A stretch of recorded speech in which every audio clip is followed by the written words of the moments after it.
আল্লাহর ভয়। হযরত ওমর রাদিয়াল্লাহু এর বর্ণনায় একটি হাদিসে রাসূল সাল্লাল্লাহু আলাইহি সাল্লাম একদিন প্রাচীনকালের একটি ঘটনা বলেছেন। 3 ব্যক্তি একটি গুহায় আশ্রয় নিয়ে সেখানে অবস্থান করেছিল।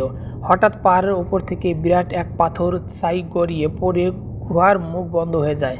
3 জন এবার নিজেদের সৎকর্মের উসিলায় আল্লাহর কাছে প্রার্থনা করলেন যেন তিনি তাদের এই বিপদ থেকে উদ্ধার করেন। তাদের মধ্যে দ্বিতীয় জন বললেন, আল্লাহ, আমার চাচার একটা মেয়ে ছিল, সে ছিল আমার সবচেয়ে প্রিয়। আমি এতই যে ভালোবাসতাম, একজন পুরুষ কোনো নারীকে যতটা ভালোবাসতে পারে ততটা। তাকে আমি নিজের কাছে একান্তে পাওয়ার ইচ্ছে করেছিলাম, সে রাজি হয়নি। বছর খানিক পরে প্রচণ্ড অভাবের মুখে পড়ে একদিন সে আমার কাছে এসে এলো। আমি তাকে এক শর্তে 120টি স্বর্ণমুদ্রা দিয়েছিলাম যেন নির্জনে সে আমার সঙ্গে সাক্ষাৎ করে। সে তাই করলো। তাকে আমি একদম হাতের মুঠো পেয়ে গেলাম। সে আমাকে বলল, আল্লাহকে ভয় করো, আমার সতীত্ব অবৈধভাবে হরণ করো না।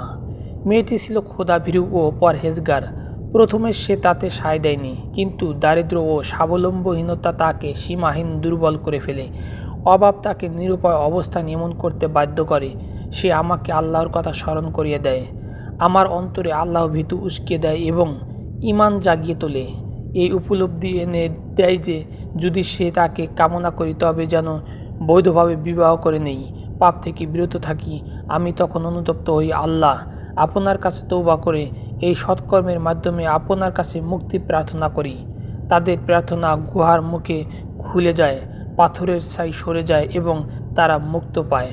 সূত্র সহিহ বুখারী, হাদিস নাম্বার 3465 এবং মুসলিম শরীফের হাদিস।